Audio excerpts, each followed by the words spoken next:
میرے بھائیو، سیدنا یونس علی نبینا علیہ الصلاۃ والسلام کی شخصیت بڑی غیر معمولی شخصیت ہے، اس حوالے سے کہ یہ پیغمبروں میں واحد پیغمبر ہیں جن پر اللہ تعالیٰ نے ان کی لغزش کے سبب عتاب فرمایا۔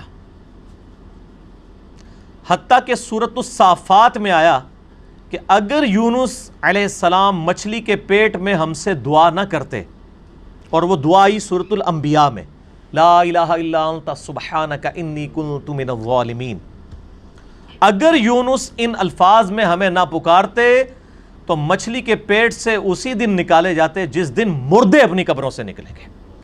اتنا عتاب، اتنا جلال اللہ کا کہ یونس کی غلطی اتنی سویر نوعیت کی کہ جس دن مردے قبروں سے نکالے جائیں گے اس دن ہی پھر اللہ تعالیٰ فرماتے ہیں ہم یونس علیہ السلام کو مچھلی کے پیٹ سے نکالتے ہیں۔ اور دعا بھی دیکھیں، سورۃ الانبیاء میں آئی، لا الہ الا انت سبحانک انی کنت من الظالمین، لا الہ الا انت، کوئی نہیں معبود سوائے تیرے، سبحانک، اے اللہ تو پاک ہے، تو غلطی نہیں کر سکتا، انی کنت من الظالمین، میں تو انسان ہوں، غلطی کروں گا۔ کیا زبردست انداز ہے جی توبہ کرنے کا۔ اللہ تعالیٰ کی جو پاکی کی صفت ہے اس کو ٹریگر کیا ہے کہ اللہ تجھ سے تو غلطی نہیں ہوتی، میں تو بندہ ہوں، غلطی کراں گا۔ اور اللہ کو اتنی پسند آئی یہ کلمات، اور اس کے ساتھ الفاظ ہیں کذالک ننجی المؤمنین، ہم ایمان والوں کو بھی اسی طریقے سے نجات دیں گے جو یونس کی طرح ہم سے دعا مانگے گا۔ اور جامعہ ترمذی میں صحیح سند کے ساتھ حدیث ہے، جو شخص بھی یونس علیہ السلام کی دعا کے ساتھ اللہ کی طرف متوجہ ہوا، اللہ اسے کبھی محروم نہیں لوٹائے گا۔ یہ اسماء اعظم ہے۔ میرا ایک کلپ 4 لاکھ سے زیادہ لوگ یوٹیوب پہ دیکھ چکے ہیں۔ مصیبت اور پریشانی سے بچاؤ کے 3 وظائف، لا الہ الا انت سبحانک انی کنت من الظالمین، حسبنا اللہ ونعم الوکیل، اور یا حی یا قیوم برحمتک استغیث۔ یہ 3 وظائف۔ یونس علیہ السلام سے غلطی جو ہوئی وہ قرآن حکیم میں سورہ یونس کے اندر، سورۃ الانبیاء کے اندر، سورہ الصافات کے اندر اور باقی صورتوں کے اندر ٹکڑوں کی فارم میں، سورہ صاد میں بھی یہ ٹکڑوں کی فارم میں پوری کی پوری ایک ان کی سٹوری آئی ہے، وہ میں کمبائنڈ فارم میں آپ کو بیان کر دیتا ہوں کہ یونس علیہ السلام کو بالکل اگلے پیغمبروں کی طرح اللہ تعالیٰ نے یہ حکم دیا تھا کہ تمہارے جو مخالفین ہیں ان کو جو الٹیمیٹم دیا جائے گا اس کے بعد ان کو تباہ و برباد کر دیا جائے گا۔ لیکن پیغمبر کا یہ کام ہوتا ہے کہ وہ فائنلی اپنا علاقہ چھوڑنے سے پہلے اللہ تعالیٰ کی طرف سے جو پراپر آفیشیل پرمیشن ہے اس کا انتظار کرتا ہے، وہی کی فارم میں۔ پھر اللہ تعالیٰ حکم دیتا ہے، جس طرح کہ موسیٰ علیہ السلام کو حکم ہوا کہ رات کے وقت بنی اسرائیل کو لے کے نکلو، تو اس وحی کا انتظار کیا، رات کے وقت کا انتظار کیا، لے کے نکلے، اللہ کی تائید حاصل ہوئی۔ یونس علیہ السلام کو بھی بتا دیا گیا کہ بھئی تمہارے مخالفین کو 3 دن کی یہ مہلت ہے، اگر یہ ایمان لے آئے تو ٹھیک، ادروائز ان پہ عذاب آ جائے گا۔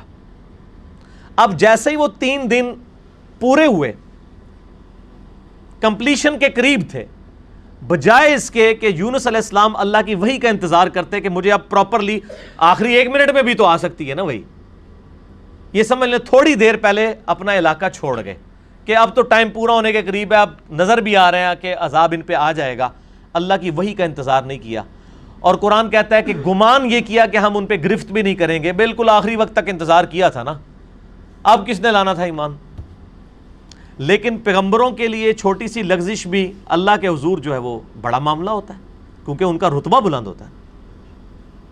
اب یہاں سے یہ نکلے غصے میں بھرے ہوئے، اللہ طرف ماتا نکلے اپنی قوم پہ غصے میں، اور گمان کیا کہ ہم ان پہ گرفت نہیں کریں گے، اور یہ سمندری سفر میں نکلے، وہاں سے اپنا علاقہ چھوڑ کے کشتی میں سوار ہوئے۔ کشتی جب سینٹر میں پہنچی تو بہت بڑا سمندری طوفان آیا، اور وہاں پہ یہ ٹریڈیشن تھی کہ کشتی طوفان میں اس وقت پھنستی ہے جب کہ اس کشتی میں کوئی ایسا شخص بیٹھا ہو جو اپنے مالک کی اجازت کے بغیر بھاگا ہو، ایسا غلام جو مالک کی اجازت کے بغیر بھاگا ہو، اس کے لیے وہ قرآن اندازی کیا کرتے تھے۔ قرآن ڈالا، حضرت یونس علیہ السلام کا نام نکلایا، ظاہر ہے وہ بھی تو غلام تھے نا اپنے رب کے، بغیر اجازت کے نکلے ہوئے تھے۔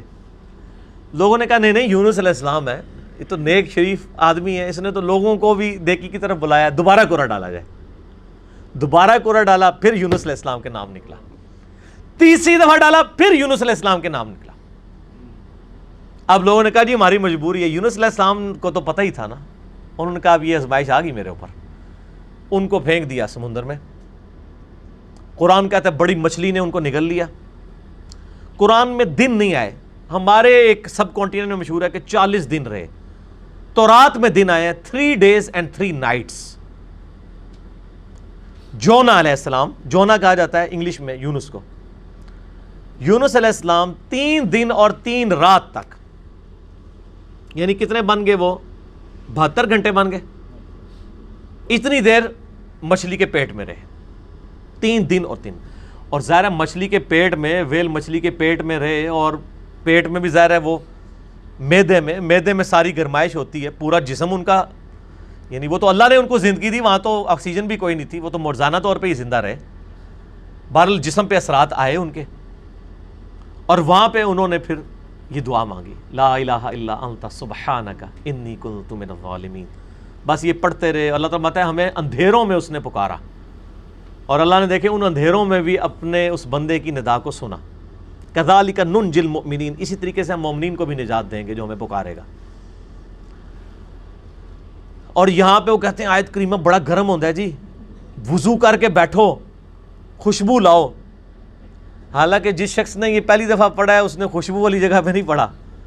مچھلی کے تعفن والی سب سے زیادہ جگہ میدے ہی ہوتی ہے, میدے میں ہی سارا تعفن ہوتا ہے. یہ ڈکار آپ جتنے لیتے ہیں سب کچھ گیسیں ساری میدے میں ہی ہوتی ہیں. اللہ کے ذکر کے لیے کوئی پروٹوکول نہیں. صحیح مسلم میں حدیث ہے کہ نبی علیہ السلام حالت جنابت میں بھی, اما عائشہ کہتی ہیں, اللہ کو یاد کرتے تھے. اور جامعہ ترمذی اور ابو داؤد میں مولا علی علیہ السلام سے حدیث ہے کہ نبی علیہ السلام کو قرآن پڑھنے سے حالت جنابت کے علاوہ اور کوئی حالت مانے نہیں ہوتی تھی. قرآن کے لیے جنابت سے آزاد ہونا شرط ہے, بغیر وضو کے بھی قرآن پڑھ سکتے ہیں, اور باقی اذکار تو جنابت کی حالت میں بھی آپ پڑھ سکتے ہیں. قرآنی دعائیں بھی پڑھ سکتے ہیں قرآن کی نیت کے بغیر, جسٹ ذکر کے طور پہ, کیونکہ آپ جتنے ذکر کر رہے ہیں وہ تو بھی قرآن میں ہے نا. اللہ اکبر بھی تو قرآن کا حصہ ہے, سبحان اللہ بھی ذکر ہے, لیکن اس وقت آپ ذکر کی نیت سے نہیں بلکہ دعا کی نیت سے پڑھتے ہیں. ربنا آتنا فی الدنیا پڑھے, لا الہ الا انت سبحانک انی کنت من الظالمین بے شک پڑھے حالت جنابت میں. دروشی بھی پڑھے, یہ ادھر مشہور کیا جی دروشی بھی مطلب بغیر وضو کے نہیں پڑھتا. یار آپ لوگوں نے کیا باتیں مشہور کی ہیں اللہ کے بندو, یہ ساری جذباتی ڈاکٹرائنس ہیں.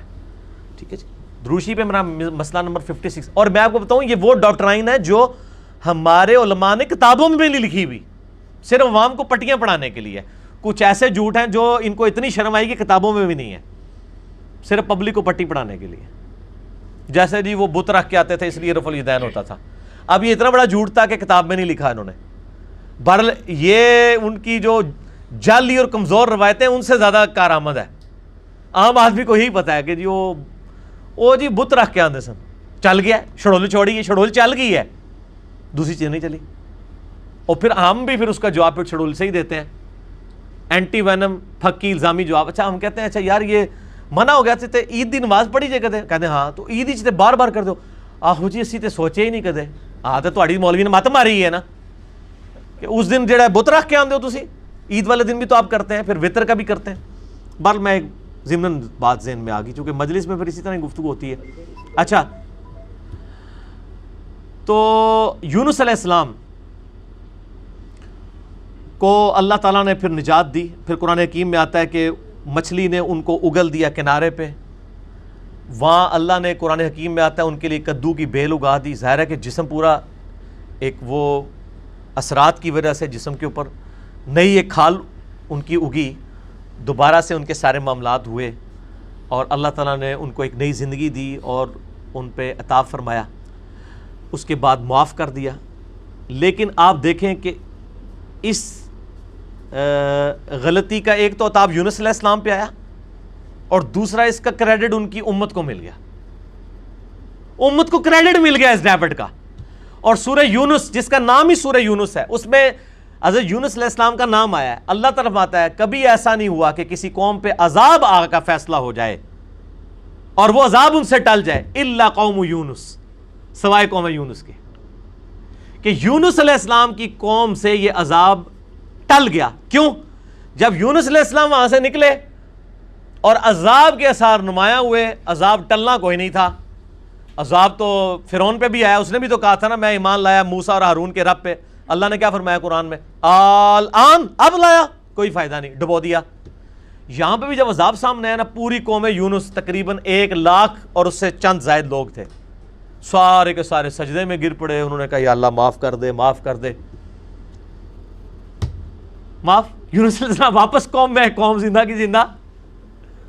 اب یونس علیہ السلام کے لیے بھی ایک حیرانگی تھی، ایک پاسے میں بھی عطاب کٹے، دوسرے پاسے قوم بھی بچ گئی ہے، تو میں اب ان کو کیا منہ دکھاؤں گا جا کے کہ میں ان کو تو الٹیمیٹم دے کے گیا تھا، میں اپنی بھی لغزش کے اوپر عطاب بھگت آیا ہوں اور یہ بھی بچ گئے ہوئے ہیں.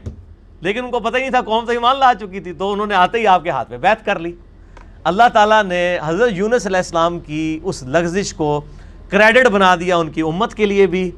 یونس علیہ السلام کو بھی ایک آزمائش سے گزارا.